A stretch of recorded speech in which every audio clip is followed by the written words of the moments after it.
Okay, we are live. Let's see. Can y'all hear me? Yay! I believe it's working. Perfect. Okay. Hello, everyone, and welcome to another installation of GameRT's Twitch program, Low Stress High Mayhem, where we choose a TTRPG, gather some librarians, play together, and talk about how to bring games into our spaces. I am Molly Porter. My pronouns are she, her, and I am the Adult and Teen Services Librarian at the West Feliciana Parish Library in St. Francisville, Louisiana, as well as the current GameRT event programming co-chair. Today, I am here to facilitate the second in our Shadowdark series, and I've brought some friends along with me for this venture. So, please introduce yourselves. I'm going to start with Carl.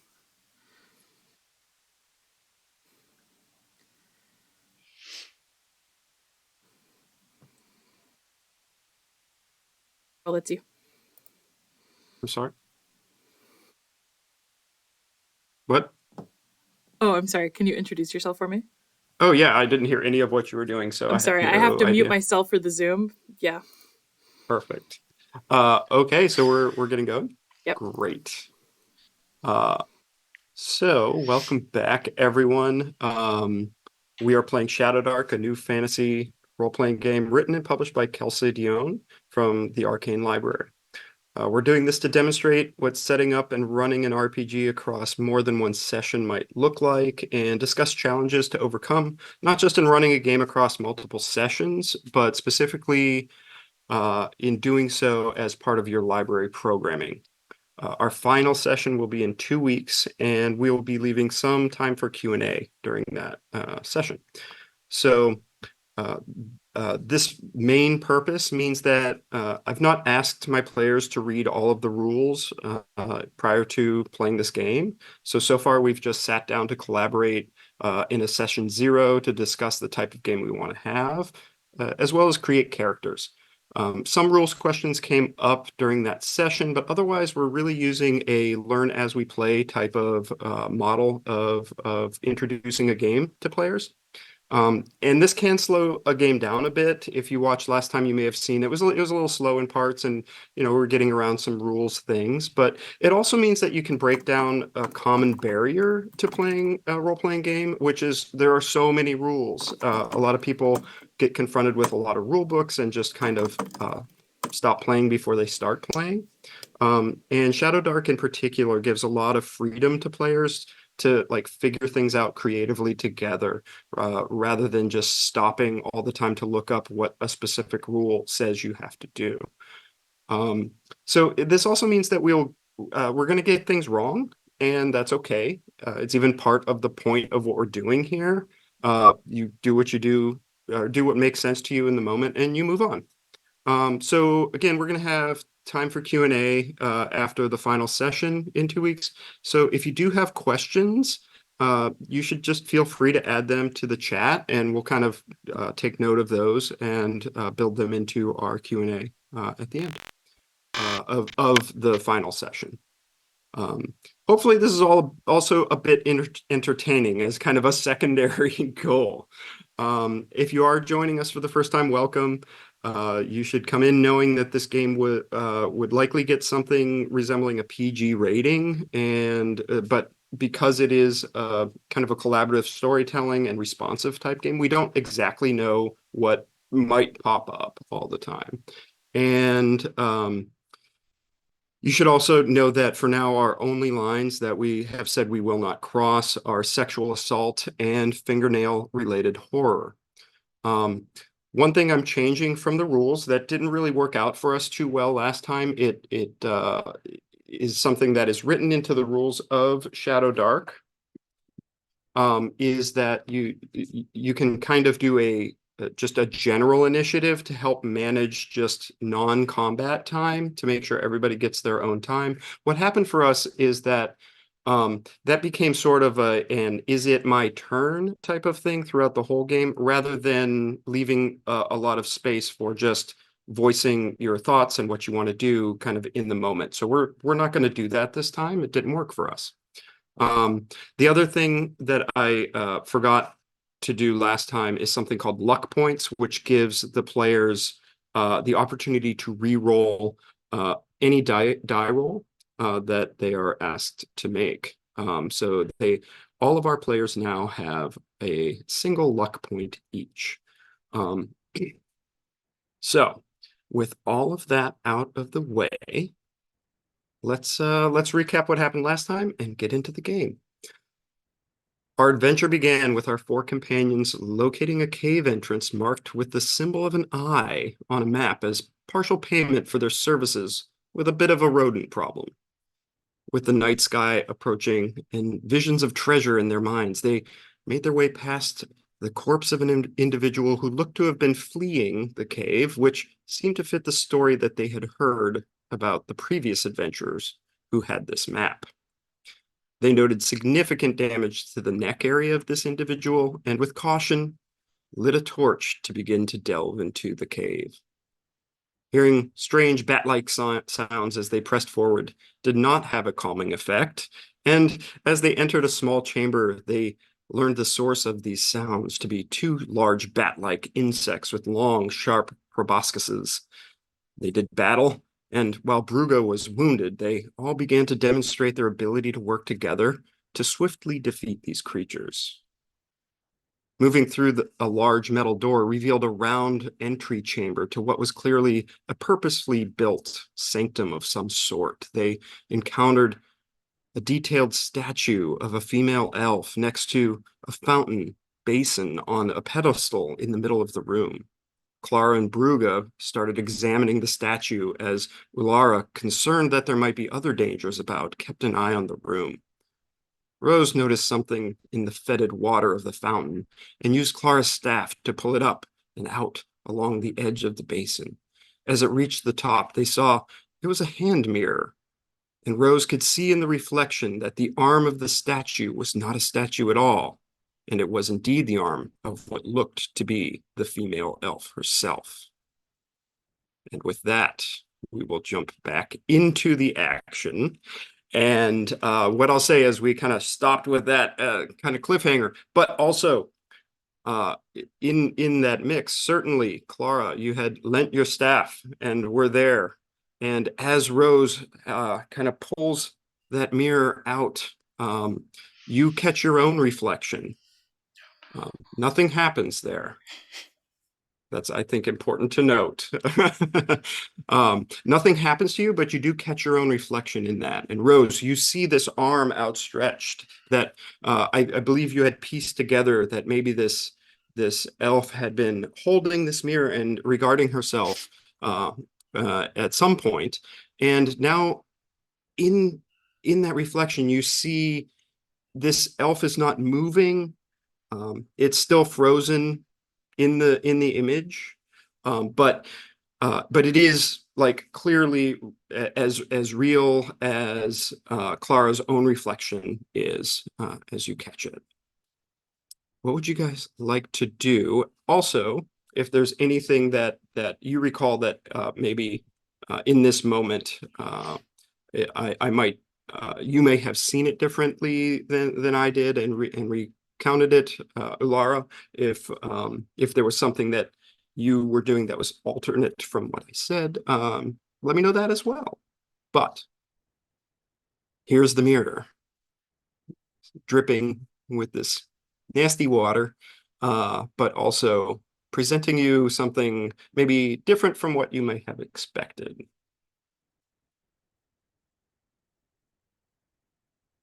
Oh, thank you. Good call. Yes, there's also 45 minutes left on the torch. Perfect.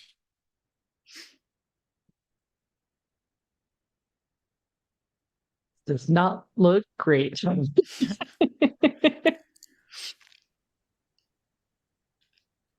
Ah,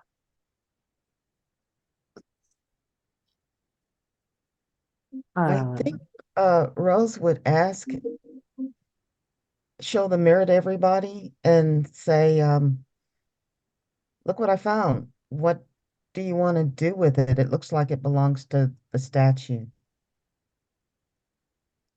And why are all these cherubs eyeless? Okay, sorry. You see the decorations around the fountain of the cherubs? They don't have eyes. What's up with That's that? We're in an eye cave essentially. Why don't they have eyes? I That bothers don't me. know, but it bothers me too. It bothers me as well. It does seem Just a bothersome. general sense of concern there. Especially Um, since the water is like so dark, it's not reflective either, but the mirror that was reflective was in the darkness. So, can Rose give the uh, mirror to Yulara, who can probably reach the elf's hand? Yeah. You go first. No. She hands the mirror to Yulara. Do you want to give it to her? Oh, I'm going to take a Lara's few steps muted. back when that's being done.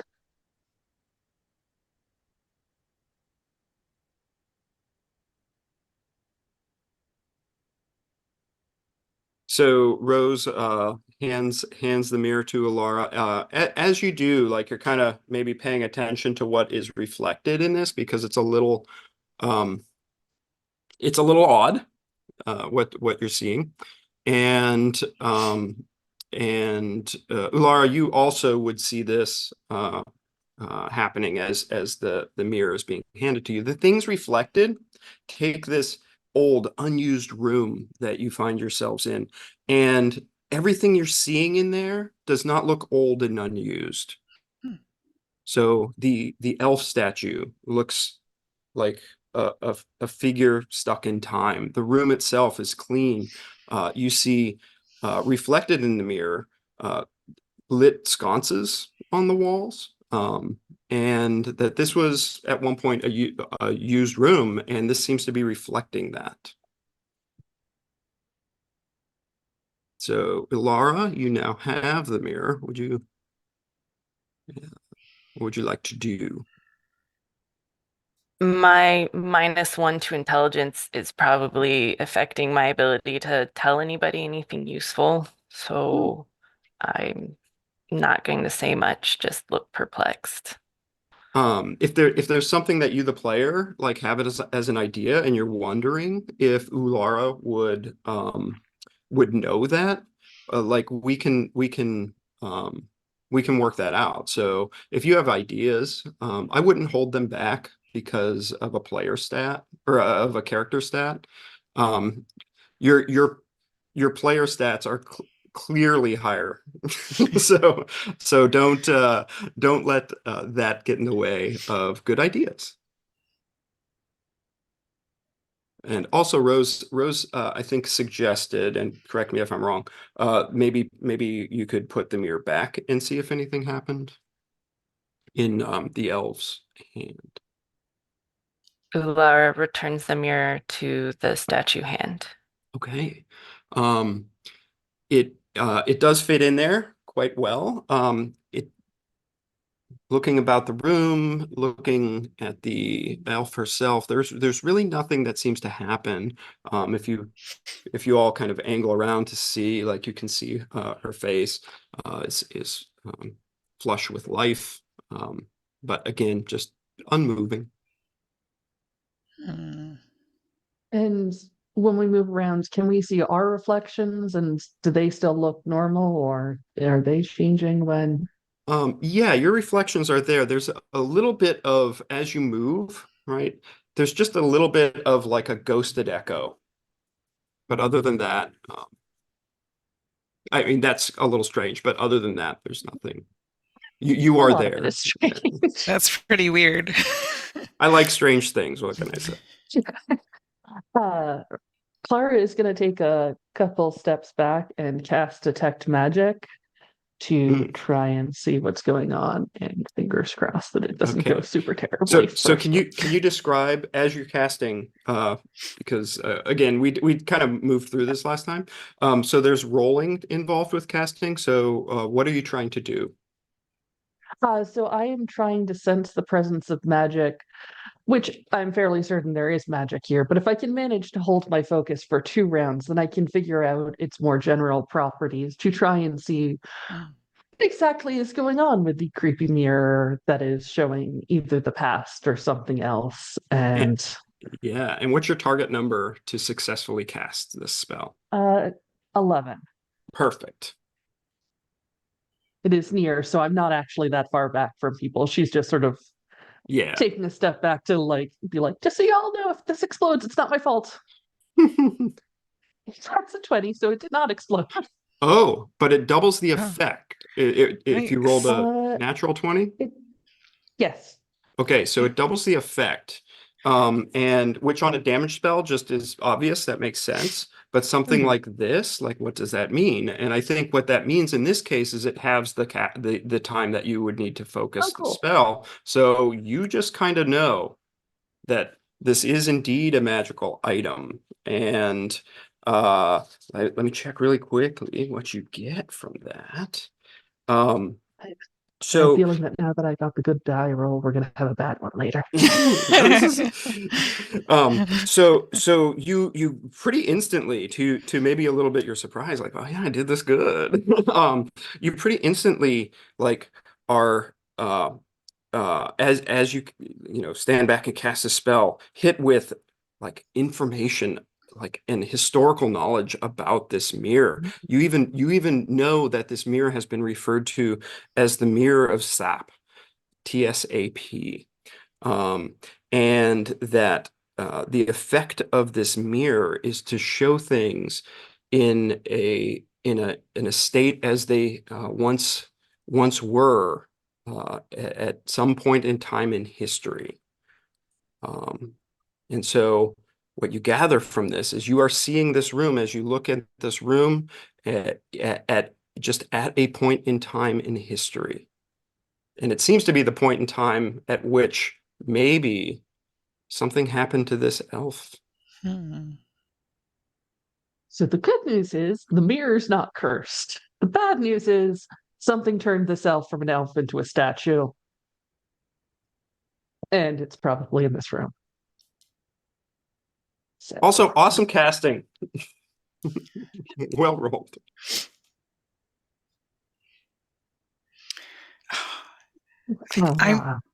I'm wondering if we can use the mirror to like look all over the room for clues like in the past. Like what if we examined like every corner with it? Yeah. So the cherubs have eyes in the past. Oh, they do not. Okay, good. The water itself, as you like kind of work this mirror around that pedestal, the water itself is clean and clear. But all of the cherubs are sculpted as you see them in the present. But it is much cleaner. Everything looks much not brand new necessarily, but not in a disused state for a period of time. The door, as you kind of work this mirror around the room, this big metal door that is opposite the side that you entered, is also less tarnished, less rusted. Yeah. And has some of that same engraving that the door you previously came through, in this imagery of an eye. hmm.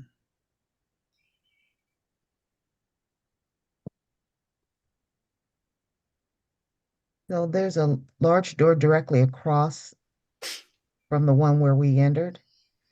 Um, Rose would like to examine that door. Hmm? So are you looking for something in particular? Um, the mechanism that opens it. Okay. Yeah, you do find there's a again kind of corroded lever, kind of just in the bottom right as you approach the door. There's a lever there that could do that job.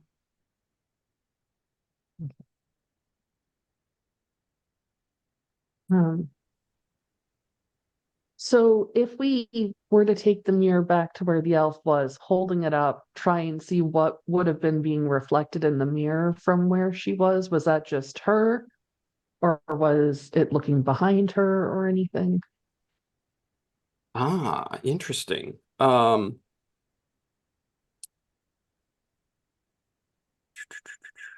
So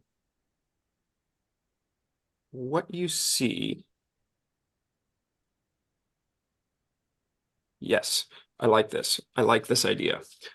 What you see as you're looking around, I'm gonna change things slightly based on what you saw. The door also is indeed still looking much nicer in the reflection, but it's also open slightly.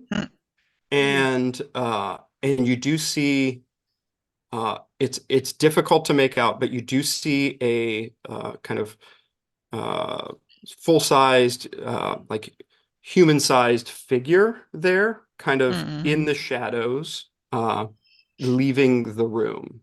It's hard to make out detail. That's not a great sign.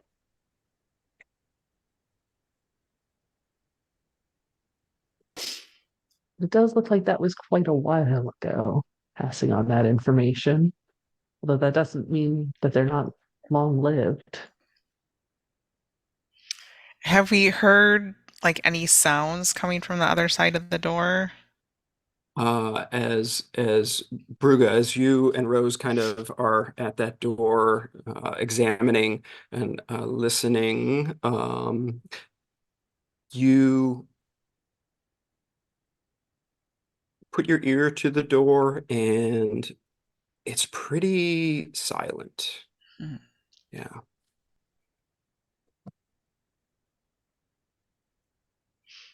And as you kind of take that breath, it's not only just silent there, as everybody kind of takes a moment to be calm, you realize, other than you haven't really been hearing anything after your encounter with the sting bats. It is just the close under a underground type of silence.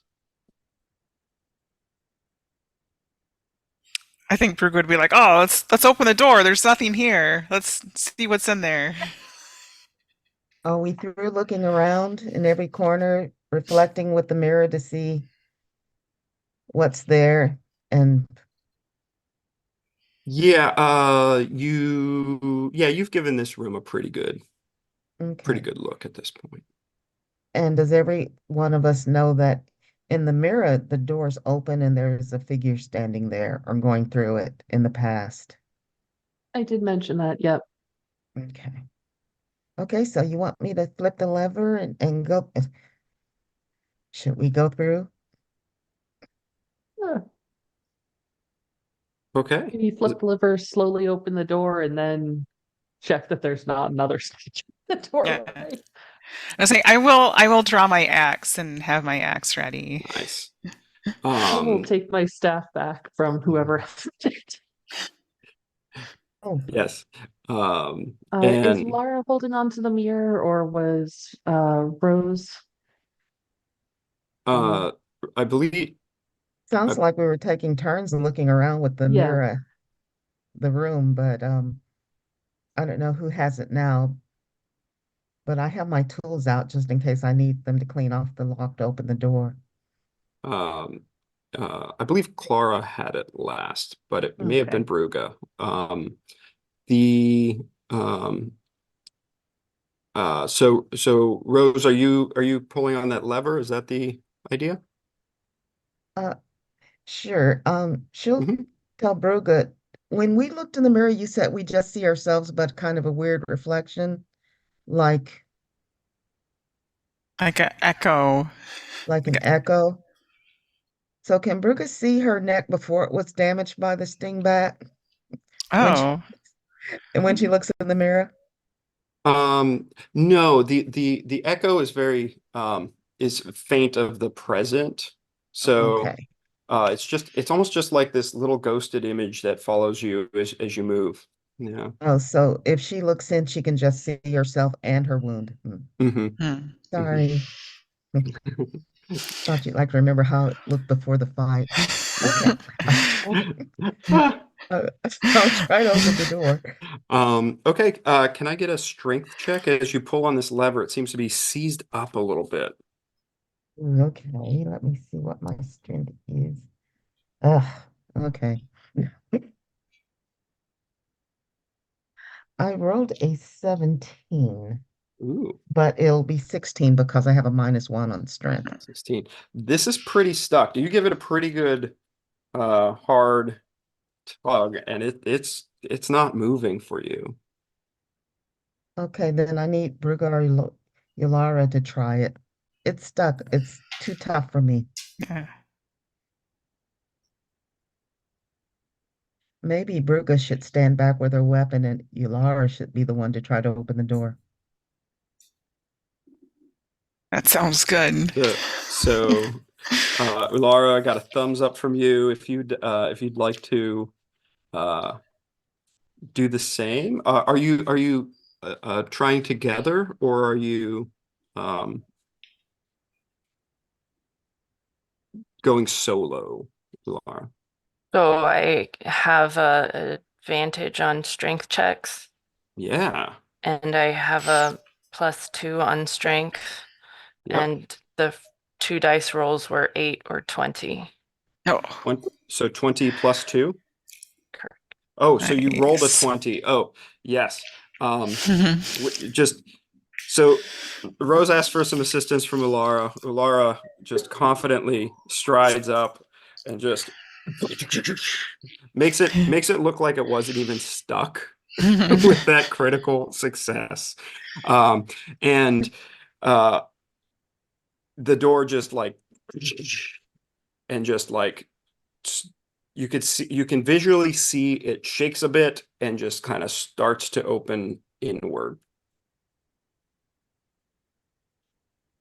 and seems to be freed up for you to move through. Oh. Do we see anything on the other side as the door opens? It's just barely opening, but you do see Oh. there is some type of room.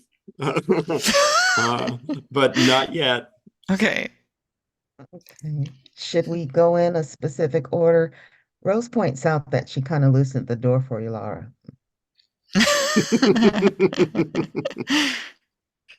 Ular is fine to take the torch in and listen carefully.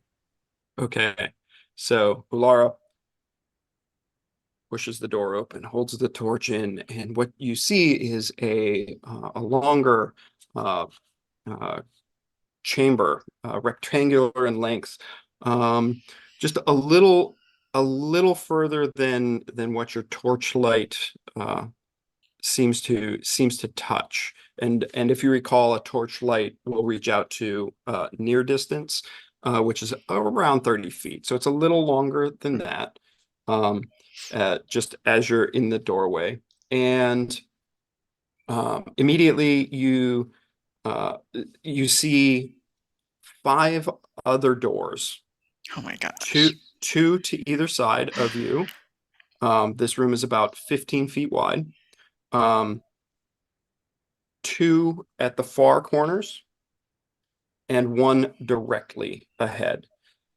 You also see that about 10, maybe 10 or 15 feet bisecting the room in the middle is you see the surface of water. So this isn't wet ground. You see water. And you kind of take this all in as the smell as you open that door of like this kind of just not this is not running water. This is not fresh water. So very much like what you saw in the basin, this has been sitting here a while, and that kind of smell of fetid water fills your nostrils. And also reflected in that torchlight are 2 levers on the other side of this water. Again, this just recalling that you are now you're not in tunnels so much as this is like a built sanctum area. If you look at the roof, however, the ceiling is about 15 feet high, and it's filled with kind of large gnarled roots.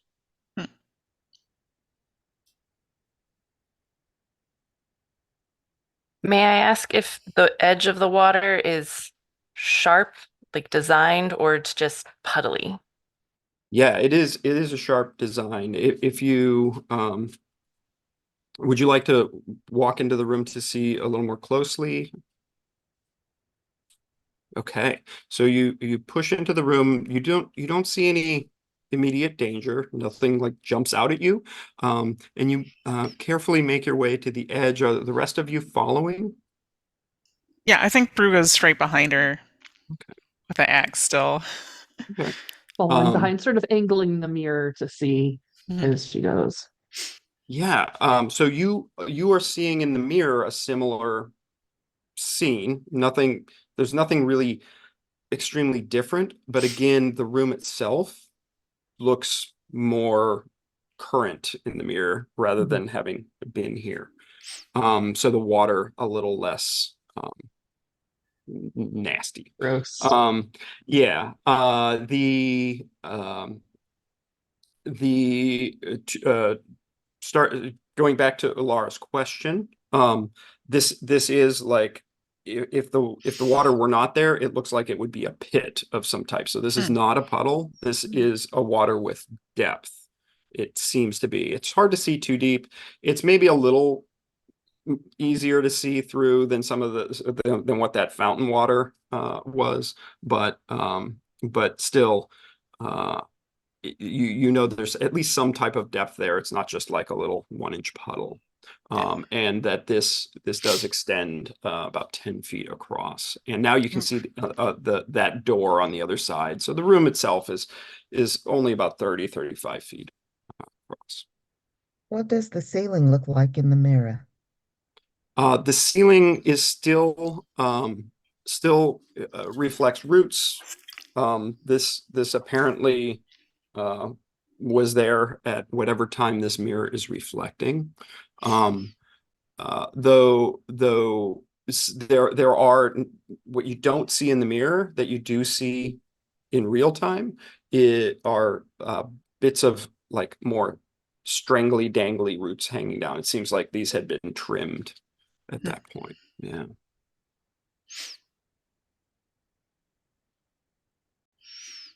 So, did you say that the doors were on the other side of the water, or there's two of the doors are on this side and the others are on the other side? 5 doors. There's 2 on either side of you right now as you walk in. So kind of in the corners, right? And that's the same on the far side of this room as well. And then 1 straight ahead.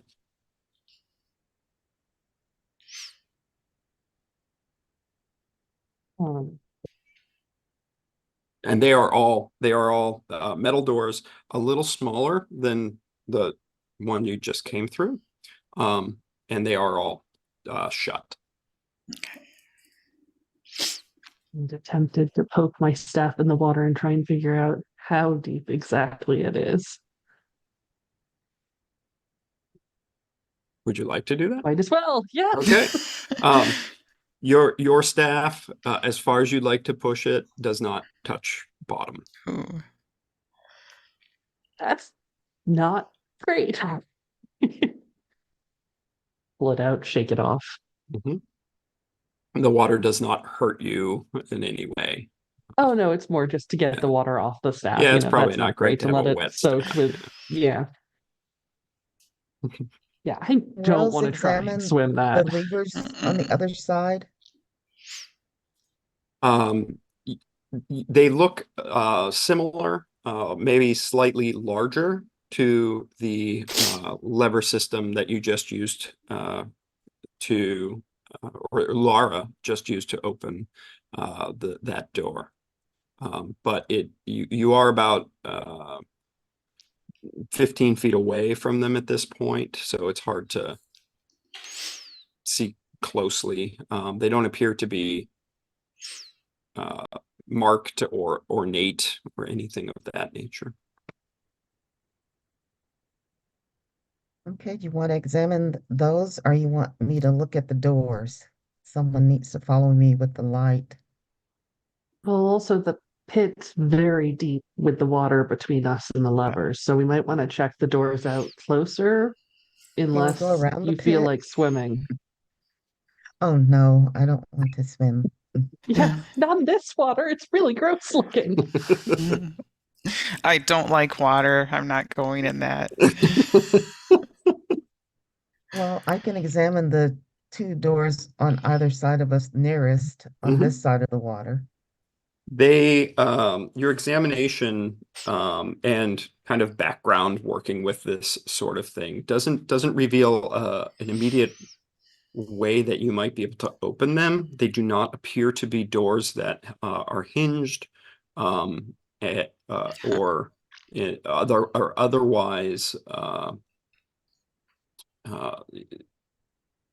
otherwise open the way most standard doors are. Huh. But Rose, give me, I'm gonna, with advantage, please. Could you give me a intelligence check?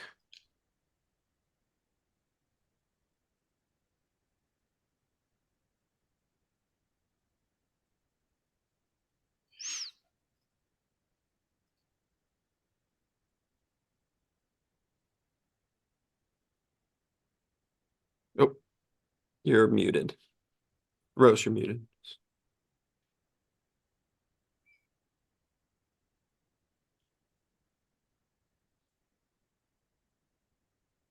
Okay, I rolled an 18 and a 13. I'll take the 18 and I get a +2.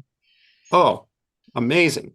Yeah, you get a couple of things off of this. You do recognize that these doors, to open them, they will slide. Both of the ones that you have access to right now would slide on tracks up, and that this is probably tied to some mechanism that you don't have access to at the moment. Okay, Rose tells everyone I can't open this door. It slides up, it doesn't open out like a normal door. There must be something that will make it slide. Maybe one of those things over there. Can we look at those more closely? The lovers. Yeah.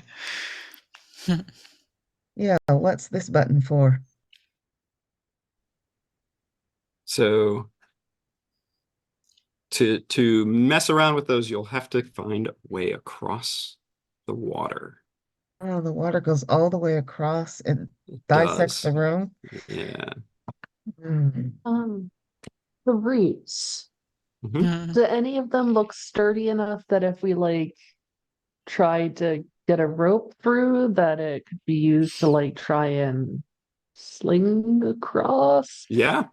Some of Clara these are says, looking heavy. at Some of these her are heavy, non-strong thick roots, and you do see that you might be able to, like, if you can make a good throw, accurate throw,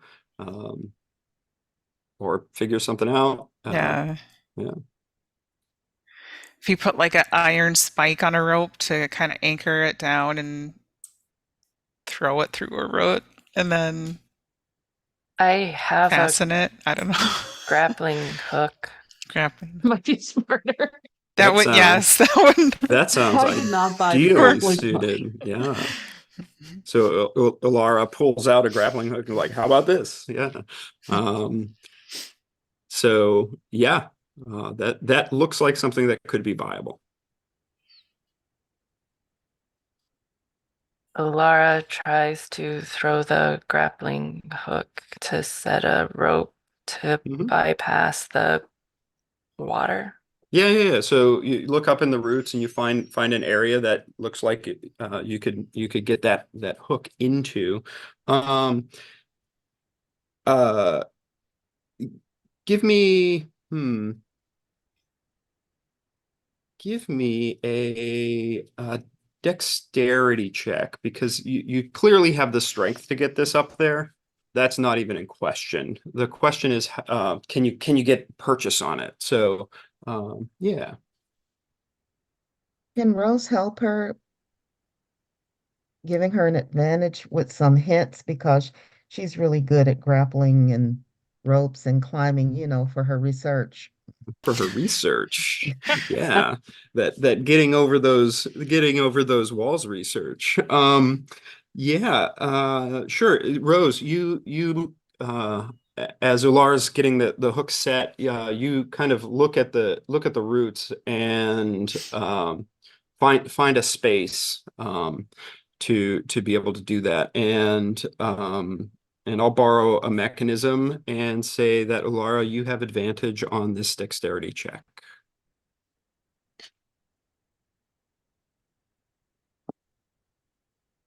So it went from a 5 to an 8 plus An 8 2. plus 2, 10. Okay, I think 10 is enough to get some purchase. It looks like it could be better, but it is up there. You give it a tug and it feels secure. And so now you have a rope attached to some roots with which to potentially kind of do a little Indiana Jones style swing across this water.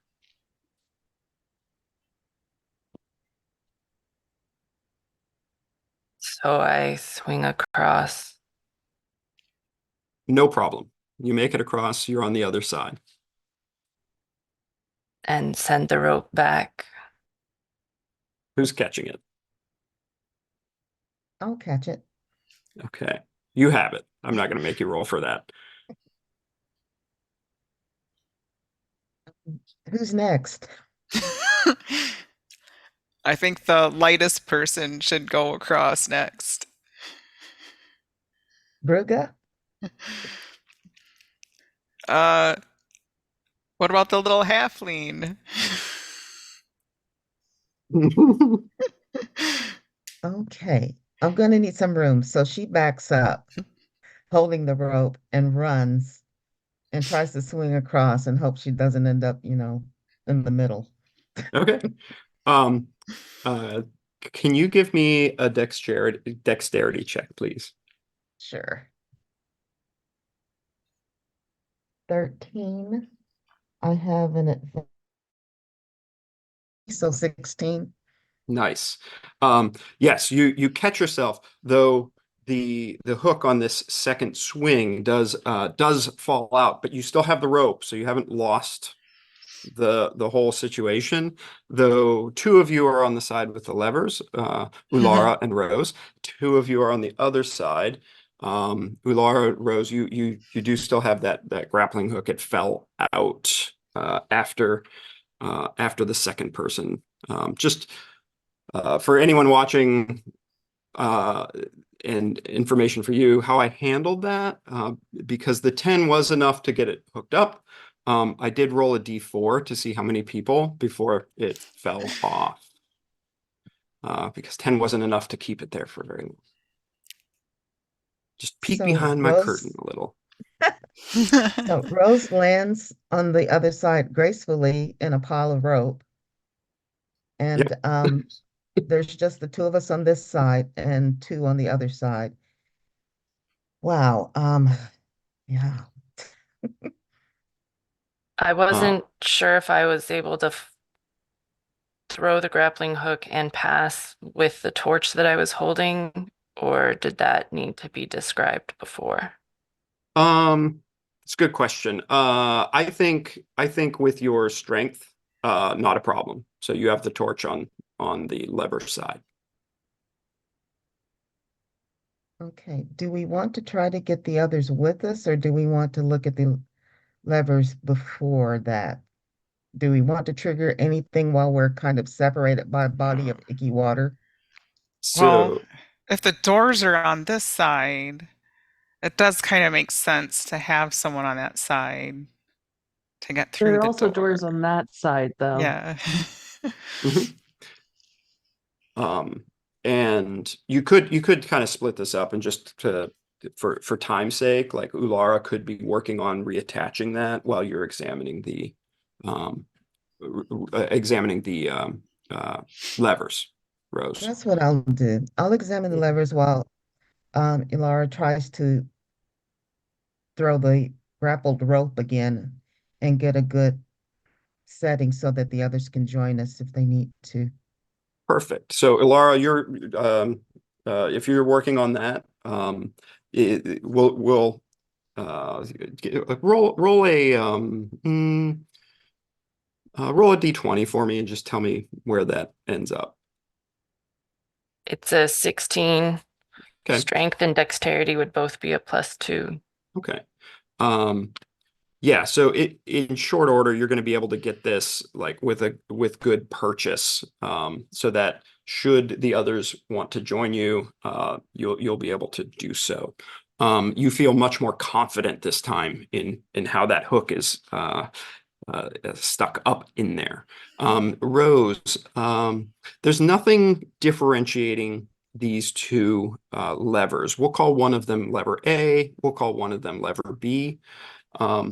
And they're just there in front of you. They're both kind of pointed towards the water. So if you're facing your friends across the way, you would like pull either one to, if you wanted to like try them.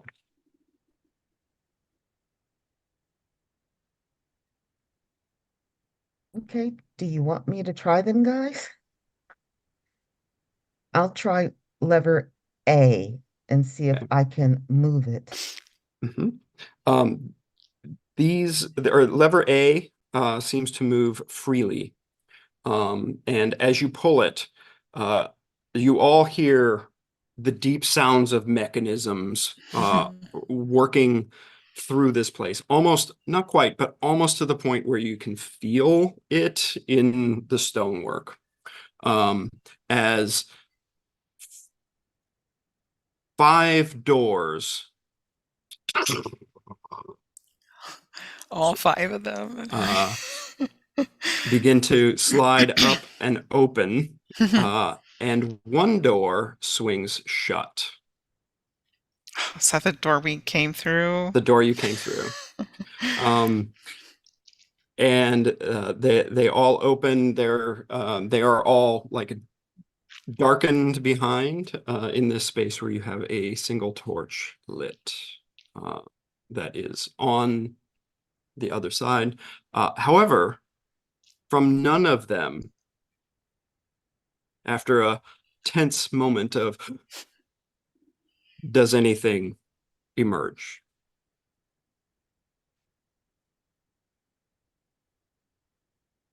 And Ulara has a secured rope ready for anyone who would like to go to either side. Clara is going to sort of attach her staff on her back and light a torch on our side so that she's got the mirror and the torch in hand. Okay. Okay. So feel like we might want some more light on. Yeah. Yeah. So I'm gonna put a timer at 60 minutes for the torch. Great. And at the moment you do have 2 torches for a short bit that are on both, one on each side. Yeah. So what would you like to do? I feel like we should check out these 2 doors before going across.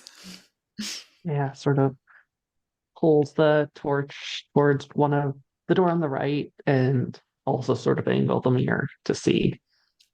Okay.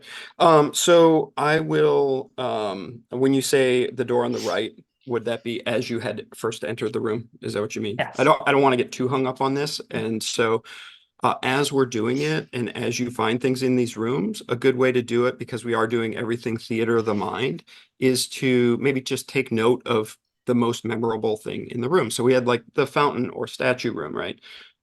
We had the water room, that type of thing. And that's an easy way to refer so that you don't have to really keep a map of this place in your brain, because that's less important. So what I'll call, as you walked in the room on your right, as you poke the torch in there, actually, as you approach it, you do see a faint glow of like an eerie green light as like a piece in Oh, the room.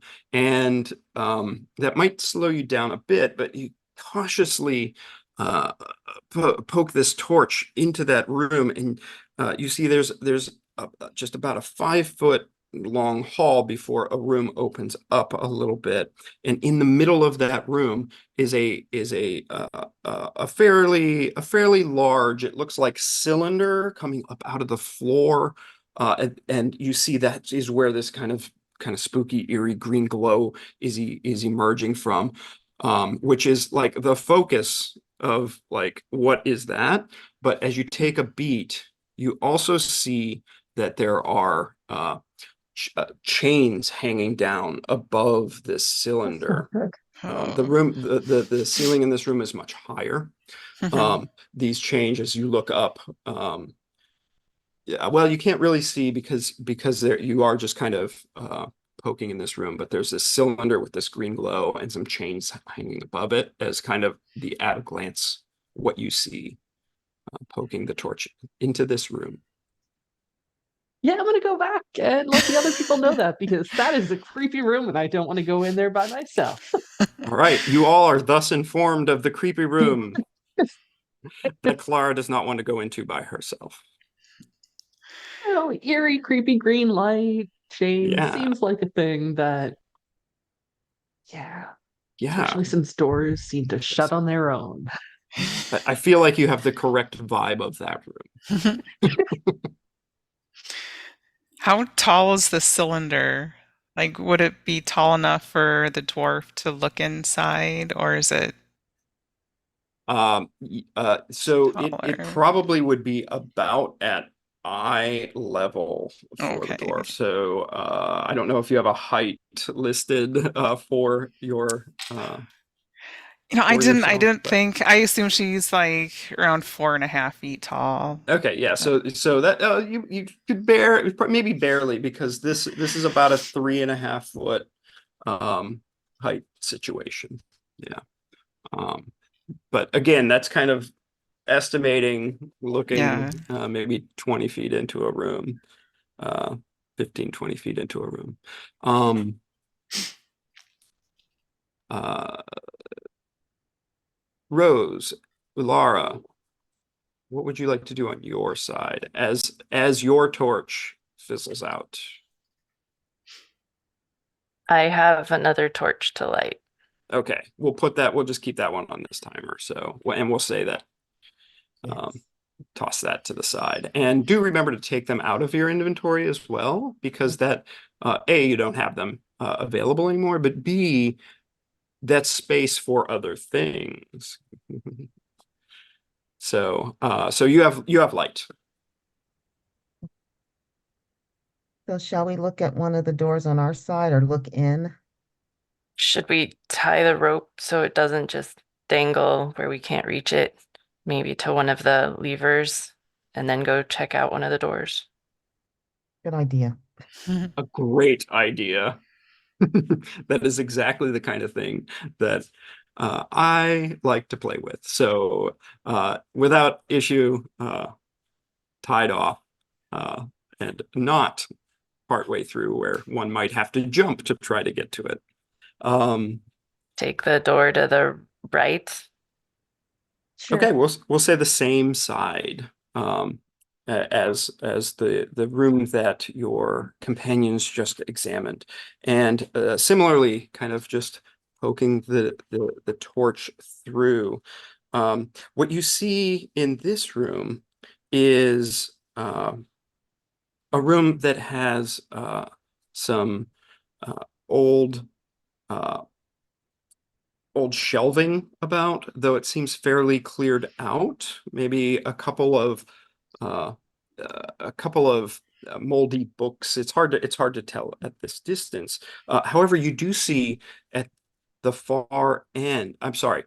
Uh, as you bring the torchlight into this, at the far end of this room, that you can make out with the torchlight.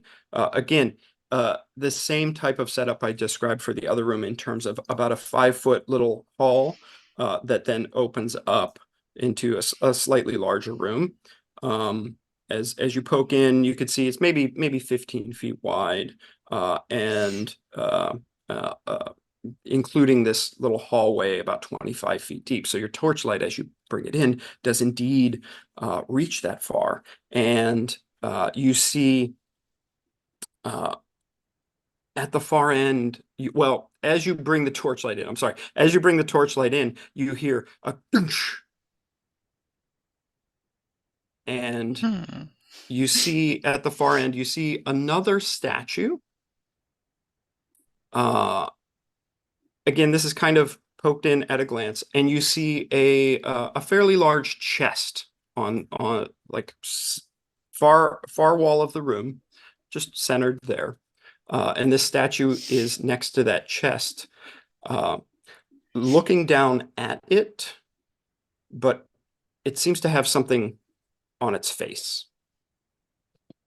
Hard to make out in the flickering torchlight at this distance. No eerie green glow in this room.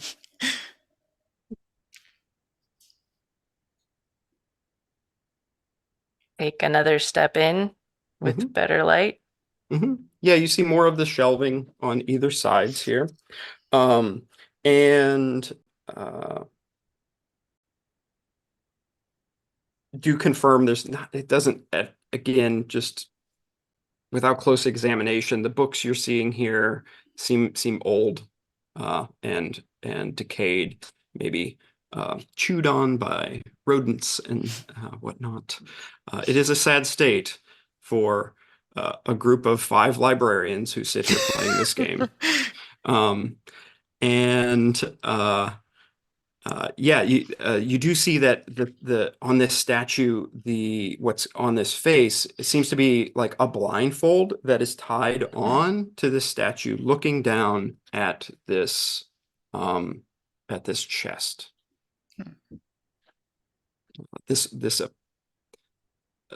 Yeah, it's a humanoid. Looks to be maybe a human male. And is Rose with me to see this, or do I need to relay this to the room? Rose is sticking to your leg practically. She's right there to protect you. Yeah. So this is kind of simultaneously happening with Bruga and Clara kind of checking out that other room.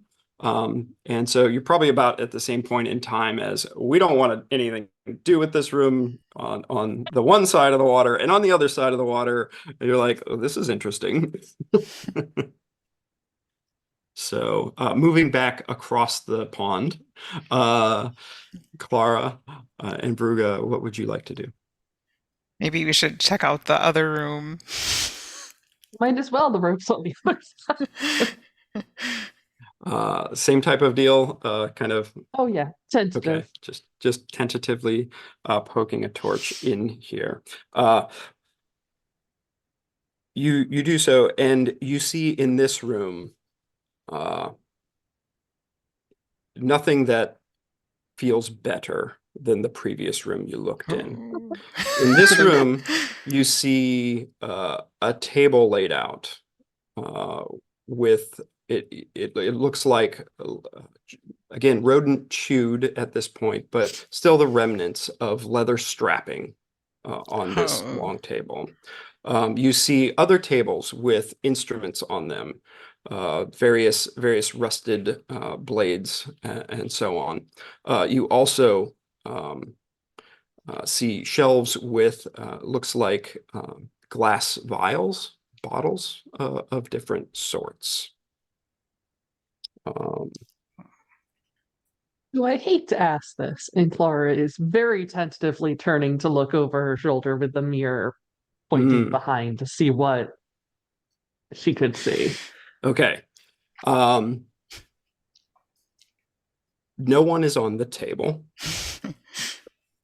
as you use the mirror to examine this. However, the straps are there in full form. The instruments, it's hard to see. You're still standing at the doorway, the Oh, yeah. torchlight, but you can see they're not rusted. They're maybe even put away as opposed to like laid out on this table.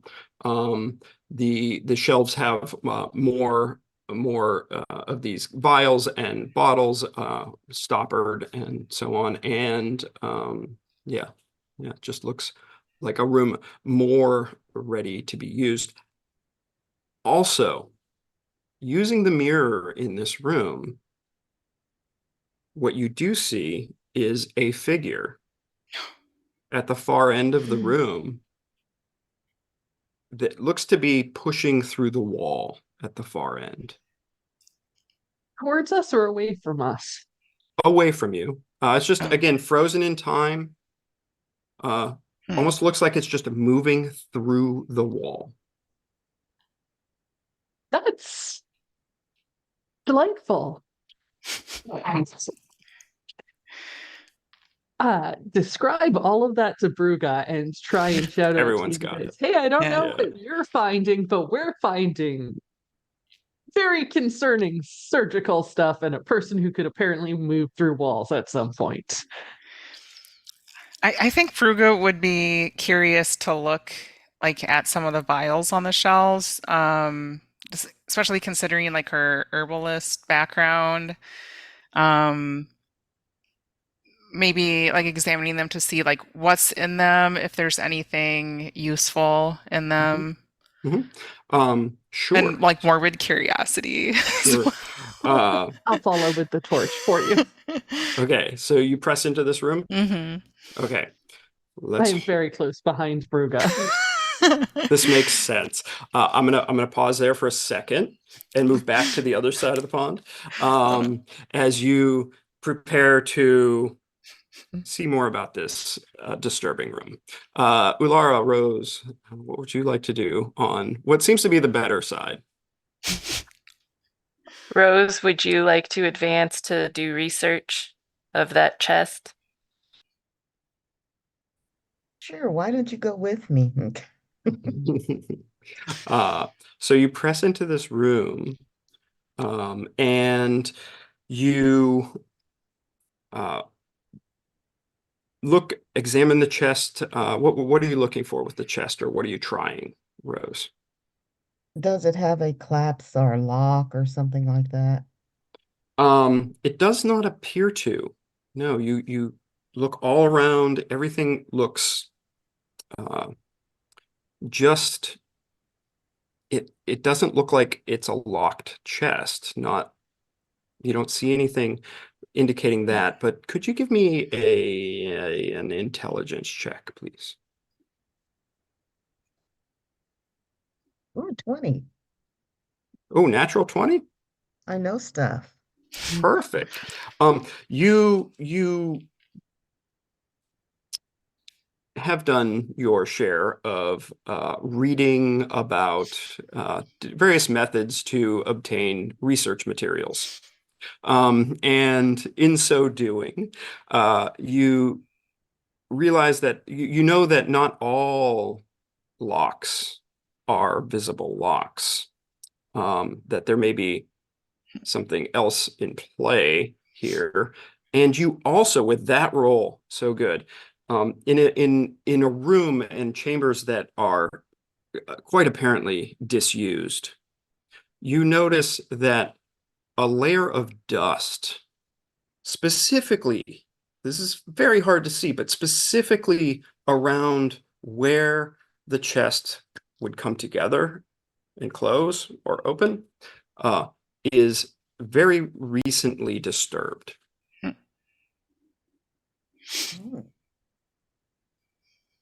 So it looks like someone's been there and You don't opened it. see any evidence of someone having been here so much as just around the seam of that chest. The dust has been disturbed. Okay. She listens to see if there's anything that she can hear moving in the chest because something could live there. Ooh, yeah, give me a wisdom check. Yeah, that's not going to work. Ulara, if you would like to also listen, you may do the same. It's 14 plus 1. I have a plus 1 wisdom. Wow.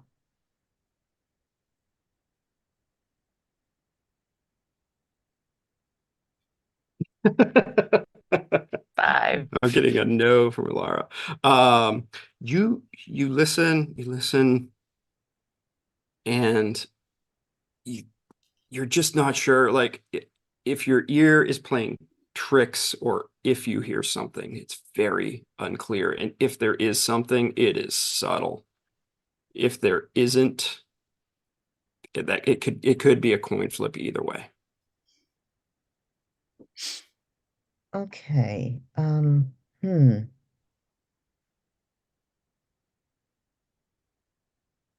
the statue standing next to the chest has a blindfold? It's blindfolded, but its head appears to be pointed straight at the chest. Oh, okay. Let's examine the statue as well before we go any farther. It appears to be a robed figure, and something I did miss in the description of this room as you came in further is that alongside of the right wall as you moved in, where that bookshelf is, alongside of that bookshelf are a half a dozen cloaks. And the cloak that this individual is wearing, this statue, looks to be the same as those 6 cloaks that are hanging on the wall. The cloaks themselves are a deep green, dark green, and while they do not look ornate or fancy, they are nice quality. Do they have any designs on them? Like an eye? As you look through them on the seams along either side of the cloak, at the top there are those sigils of that single eye. Hmm. Do we want to put on the cloaks? I have a crowbar to try to open the chest. Want to stand back and open it like from a distance, see if you can push it up with your crowbar? You had a staff. The staff is across the water. Ah, okay. Yeah. Crowbar will have to do. I don't know which is longer, my great axe or the crowbar for distance. But you should use the proper tool for the proper job. Either way will probably yield a similar result. So if you would like to use the crowbar, I'm not gonna make you roll for this because you cannot open it.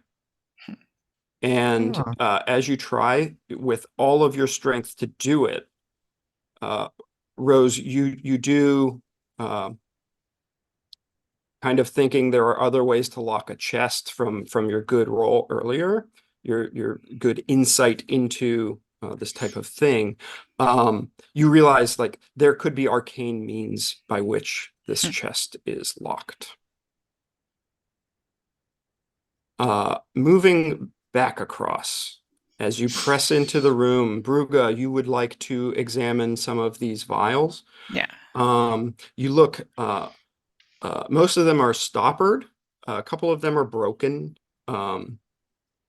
Most of them, there's either nothing in them or like a dried residual material in them.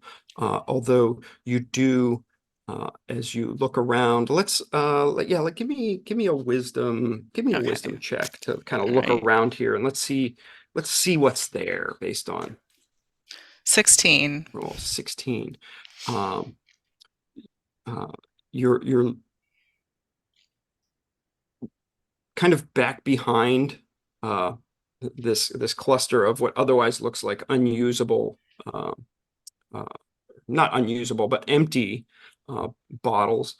You do find a vial that has some small, it's a smaller vial that has some red liquid in it.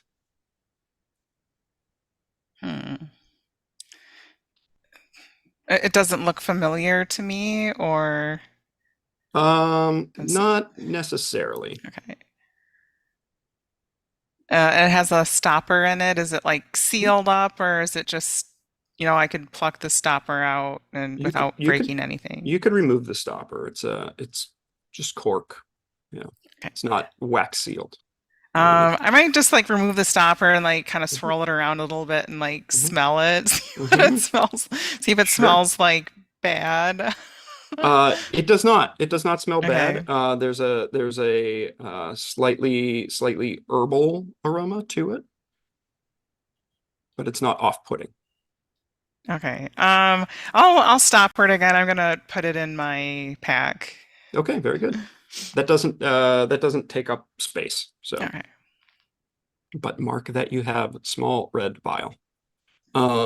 Okay. Now, as you do this, because you have now moved into the room proper, and done some digging, Clara, you with Bruga kind of distracted and focused on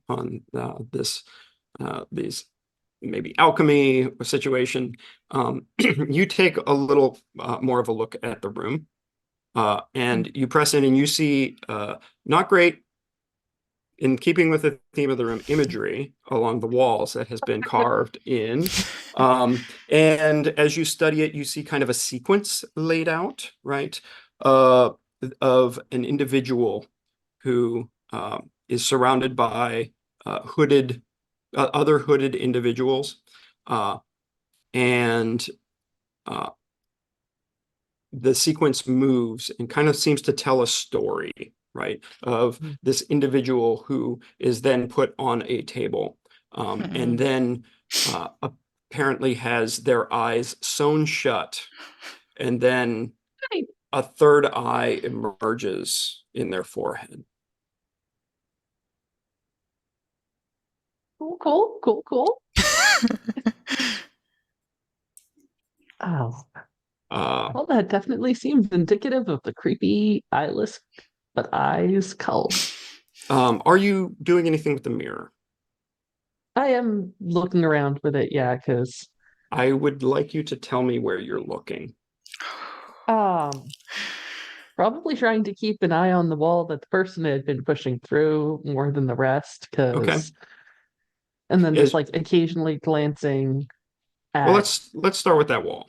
So you go back there and you can get a closer look at this person kind of just starting to push through, and you see this person is blindfolded. Also wearing a cloak. Snow? And pushing the floor.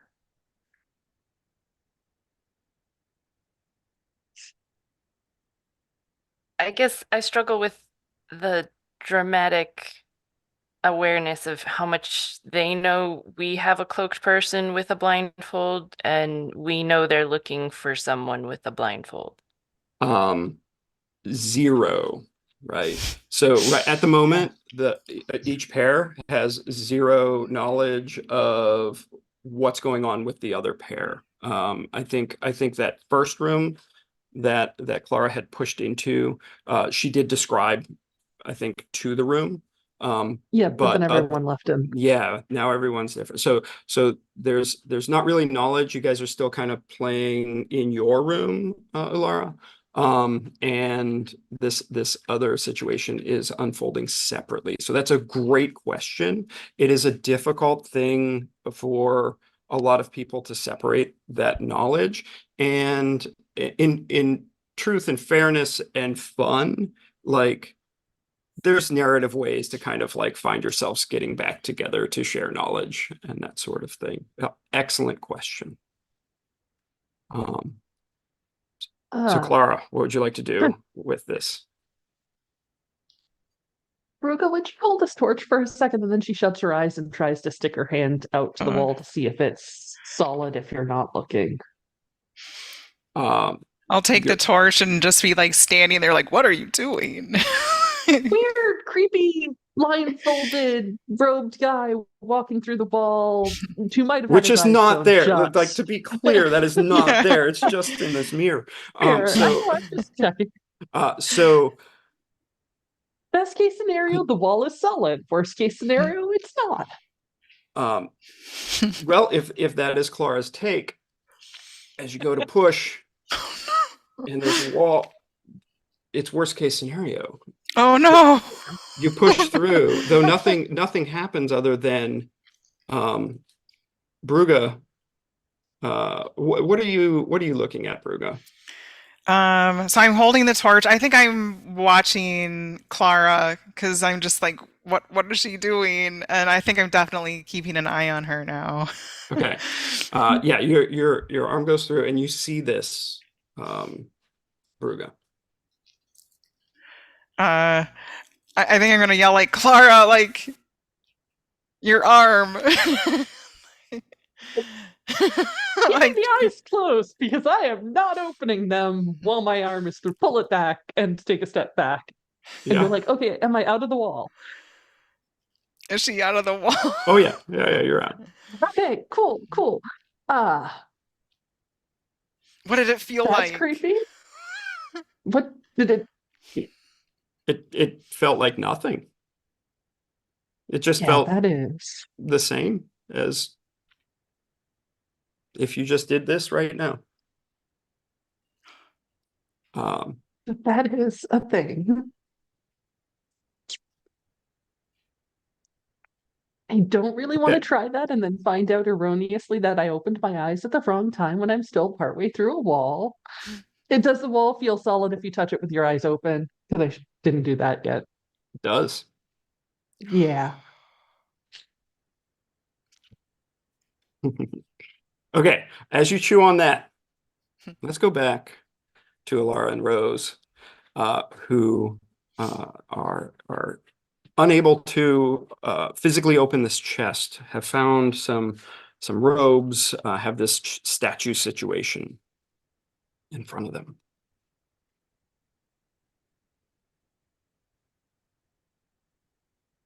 Okay. Rosa looks at Ilara and says, this chest could be locked due to arcane means that we don't have, and our magic people are across the water. We need to go get them and bring them back here because we need magic and possibly prayers. So let's go get our wizard and our priest. Do we want to go get them or check out the second room, like that last corner room? We could look at it, but let's not do anything until we're together again. Ulara, you had mentioned grabbing a robe. Did you grab a robe or multiple robes, or are you leaving them in place? Rose, what do you think? Would it be smart for us to research these robes? Is there one my size? There is. Okay, let's get a couple. Can I wear one and carry one? I have a slot. Yeah. So I have a slot too. Yeah. So you could each put one on. You could each carry one if that's what you'd like to do. You could carry multiple if you would like, and like they'll take up a slot. Like if you have 2 robes in your inventory. I don't want to be greedy. Okay, so you each have a robe you're wearing, a robe you're taking, and you are leaving the room to go investigate the other room. Okay. Yeah. As you turn around to walk out, you hear click.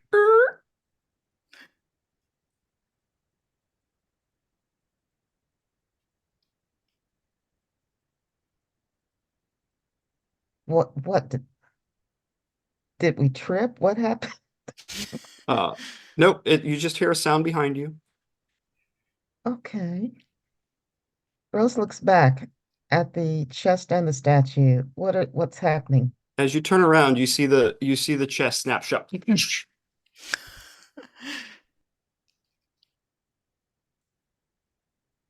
Okay, we're going to leave that for another time and more people. Fair. Yeah. She reaches up and grabs Laura's arm and tugs. Let's go and find others. You turn around and you hear as you leave the room. Okay. So you go and poke into the other room the same way that you have. Again, these are kind of symmetrical rooms on either side that you've looked at, and so the only one that will be left after this is the one that you're kind of walking past. That was at the far end of that room, the room water room as you walked in. So you're kind of not looking at that one for the moment and walking across.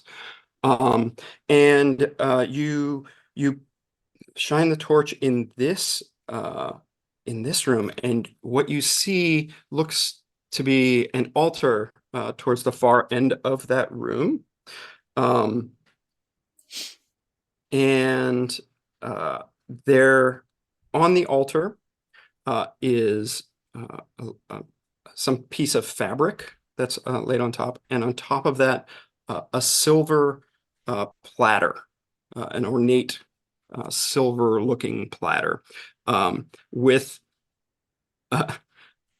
kind of perched on the edge of this altar. There is a smaller statue of a monkey, kind of looking at the platter.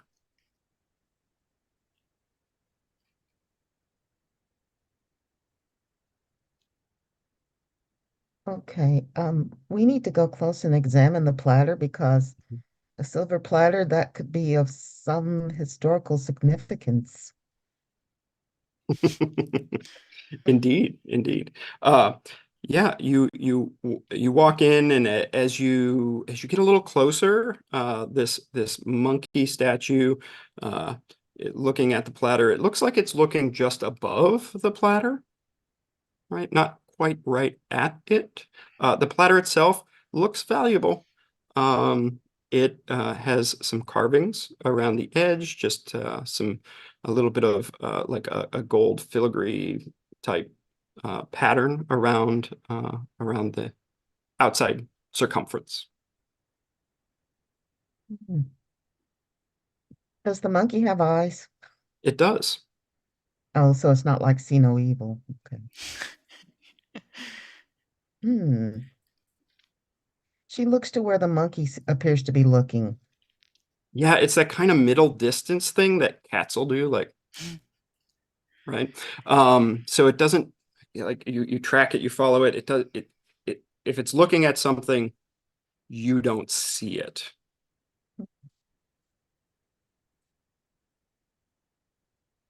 Okay, I'm gonna let you guys chew on that for a minute, and I'm gonna go back over to this other room. All right, so you've had some time to consider this wall. What would you guys like to do?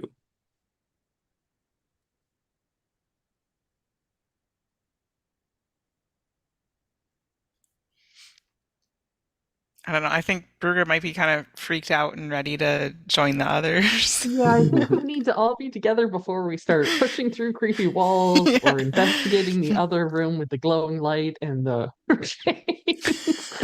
Okay. Let's head back to the water and sort of like shout over, guys, are you all still alive? So you turn to exit this room, Oh, and you've kind of No. pressed into this room, and examined like the things there. You haven't really turned around and looked back from where you came. And there's that little 5-foot hallway you came through. And above that hallway, as your eyes catch a carving above it, a statue type carving, demonic looking in nature, with a single large eye in its head that begins to come to life and emerge from the wall above, about 15 foot high. What would you like to do in that moment? Scream. Okay. Bruga? I am going to pray to Ord and cast a holy weapon on my axe. Okay.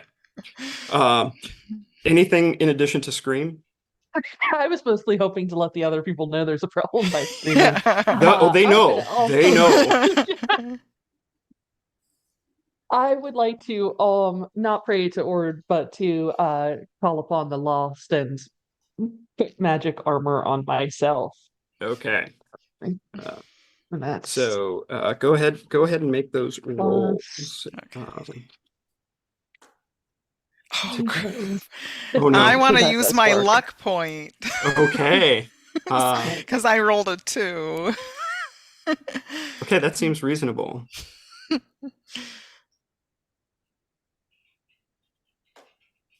Oh, much better. Okay. Oh, good. 18 with my bonuses, I got a 20. So. And your target, just for 11. The sake of, 11. Yeah. So there's again, for the sake of everyone kind of learning or watching, casting has a target number, and you're trying to meet or exceed that, or the spell fails. And you have a chance to, you have a chance to lose the spell as well.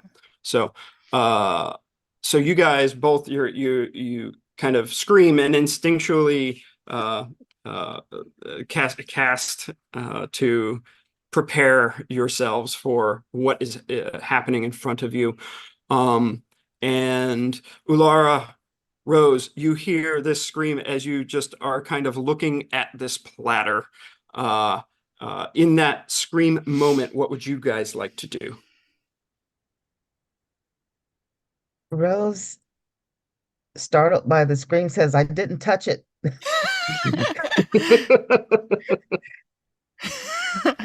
Alara starts stepping back towards the sound of the scream because you can recognize the people we came with. Yeah. You definitely know this is one of your own, and kind of going into protective mode, you start to make your way out towards them. Rose, do you do the same? Yes, not even casting one longing look at the silver platter or the altar. She follows Laura to go see about their friends. All right, seems like that might be there later. Okay, so you guys start out to do that. I would like all of you to roll initiative. Okay. So that'll be D20 plus your dex. That's a 5 for me. I also got a 5. I'm sorry. So I have Bruga at 5. Mm-hmm. Okay. And Clara at 5. Clara. Oh no, wait, sorry. I got a 4. I got a 4. Rose. I got a 9. Okay. Ulara. 8. Okay.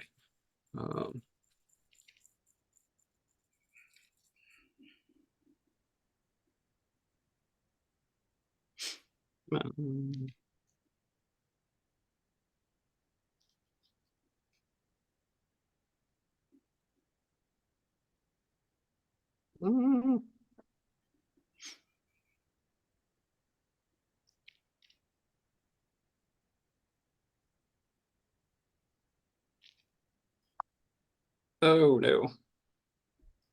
Apologies here. I had that up, and now I don't.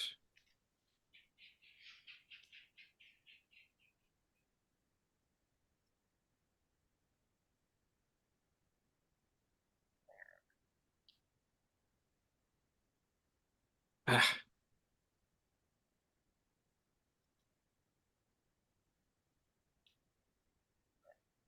I'm so sorry. Okay. Can't find that at a glance, so I'll just do this and hopefully get into it quickly. Okay, so the highest was that. Here we are.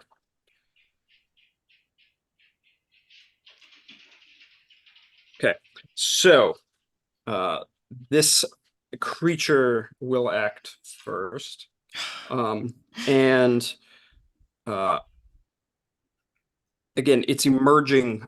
You see that it was a statue, and as your eyes caught it existing, it started to come out of the stonework. The statue itself is coming alive.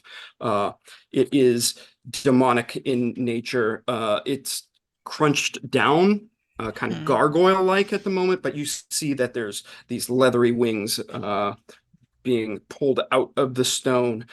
You see large claws. You see a long tail with a spike at the end of it. You see teeth in this large elongated mouth with this singular large eye and these kind of horns coming up out of its head as it jumps down from the perch that it was on above that small hallway, blocking the door, and it snarls gutturally like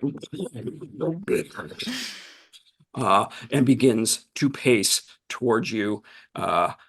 And on its turn, it will. I'm going to randomize this. It has no reason to pick one of you over the other. And that will be Ulara. I'm sorry, not Ulara, Clara. That it will try to fire a spike, this spike from its tail in your direction.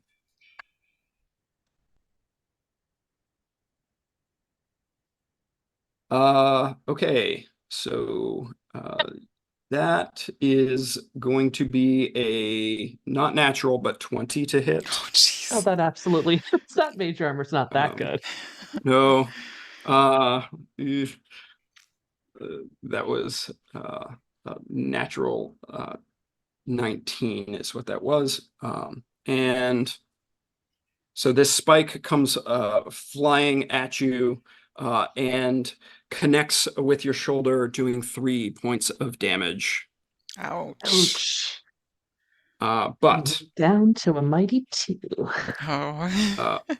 Rose, both you and Alara at this point are at the water's edge, and the rope is there ready for you. You had left it on your side, thankfully. So what would you like to do?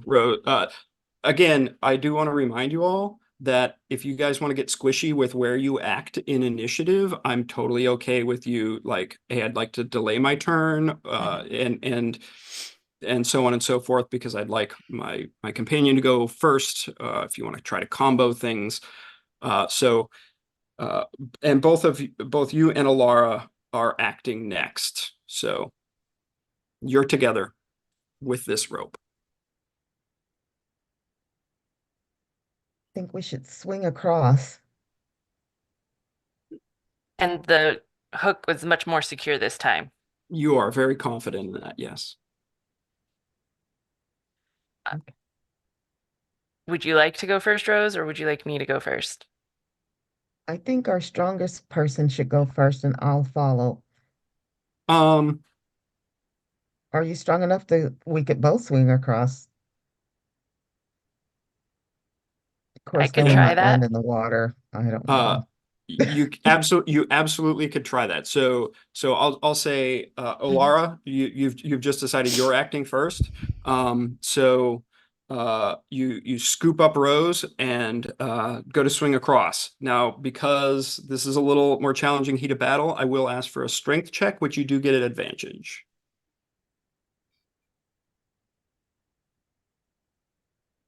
Luckily, the second one is a 17 plus 2, so Oh, you gotta 19. love that advantage. Yeah. You and Rose are across. That is like your action, right? But you do still get movement, and your movement is enough to like get you just into that room. And as you kind of I believe you have the torch. As you kind of like peek into the room, you can see the backside of this fairly significantly large creature. This looks like something that you wouldn't want to tangle with, though you do also see your companions on the other side of the room. Rose, you are on the other side. You could also make your way to that point if you would like. And you still have an action because of Ulara's heroic scooping up of the halfling and swinging across. Hey. Hmm. So I could attack from behind, do a backstab on this thing. Am I Yes, you do. You could indeed work your backstab. This creature is focused across the way. okay? Well, I need to hit it.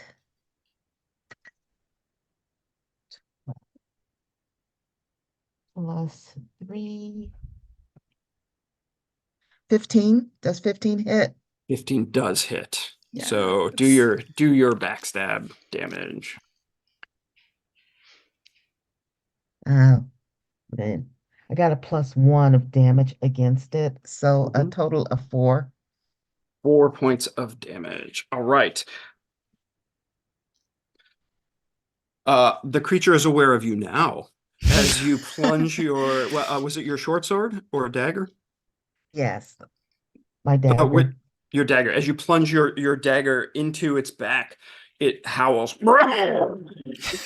uh, Kind of spins around to glance at you, and this icky black like ichor starts is now like coating your dagger and dripping down its back. And being up close to it, you realize that this is a lot. This is a lot. Okay. So with that, uh, uh, we will move to Clara and then Bruga.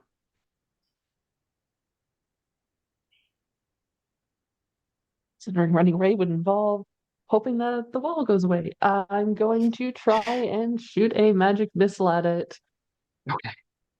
Uh, casting my arm out and basically swearing at it in different languages. we all have our ways of casting. Worst case, it's that. All right, so that is a 13 plus 3, so 16. 16, the spell is cast successfully, and what is your magic missile? Yours with these cursing in different languages casting art that you employ. What does it look like when you cast a magic missile? Almost like different letters or runes just getting shot at out at it, Okay, like turning into color and light as it goes. multicolored? Is that your jam or a Yep. specific color? Perfect. So these multicolored runes coalesce as you extend your hand, forming this dart that just trading dart for dart. Having taken one in the shoulder from this creature, spins out and hits for One. one point of damage. Right. And this creature now kind of getting its attention split between two of you. So, anything else you'd like to do? You can move, or Ah.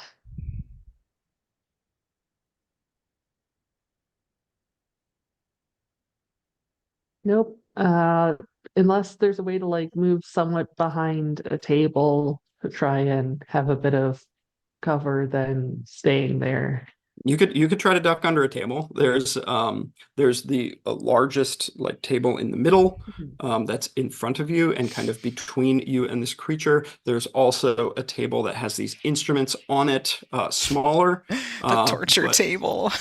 But I'll duck behind the torture table. all right, yeah. So it's kind of lengthwise in front of you, right? And you can kind of get down right on at your end to obscure some view. Yeah, Like a plan. great. Perfect. With that, we are on to Bruga. Okay, I'm gonna attack this thing with my holy axe now. All right. Let's see. 14. 14. Okay. 14 does hit.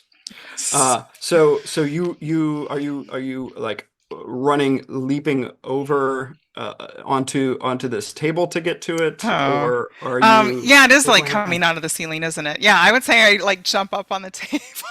No, it's on the ground. Oh, it's on the But ground? you Oh. can Oh, I was leap. behind the table? Yeah, you were both on that far wall. Got So it. Okay. you can leap over Clara onto the table and run across the table and bring the axe down. You do indeed hit with that strike. Could you give me a damage, please? Yes. Let's see.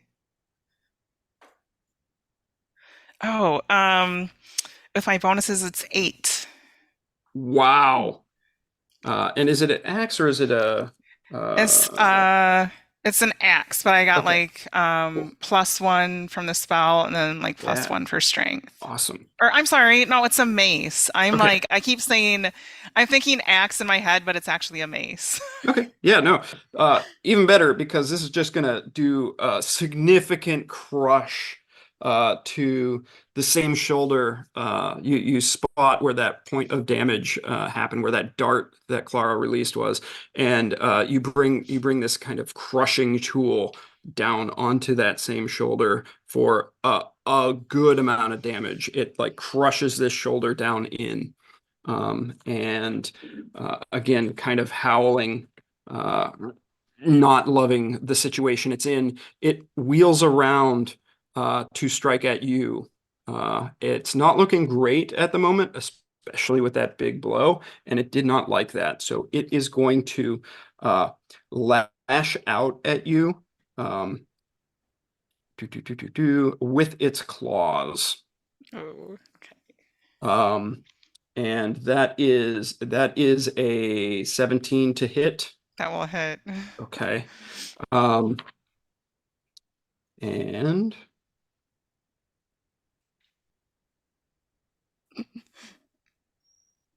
that does 3 Ooh. points of damage as it. Okay, I'm in bad shape because I was injured from before. I'm Mhm, still up, but barely. mhm. But that does bring us to Ulara. Or it brings us to Rose, or Ulara, but you're kind of in the same squishy zone. But Ulara, let's send it to you. So I have probably a one-handed axe while we're guttering the last bit of a torch to maybe attack with the axe. Okay. So are you keeping both in your hands, or are you dropping the torch to two-hand the axe?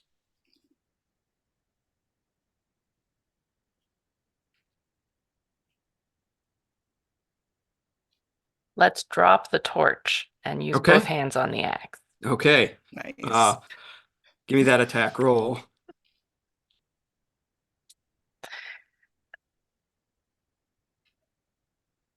Does an attack use strength by any chance? So your attack roll is going to be a d20 plus your strength modifier plus let me pull up your sheet real quick. 'Cause I have that grit for advantage on strength, so I didn't know if that meant I could roll again.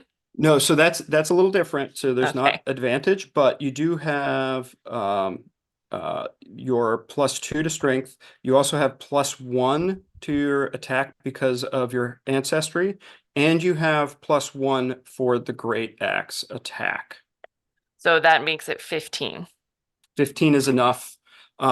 And being quite careful as Rose is just underneath this thing behind it, you bring it down on the opposite side that Bruga had just brought the mace and cleave into its neck. Please give me a damage roll. So on a D10, because it was the two-handed, Mhm. it shows 4. Is there like a plus on damage? Yes, so you get a +1 for your ancestry, being half orc, and you get a +1 with your great axe as well. So that makes 6 damage. 6 damage is enough as this creature crumples and falls.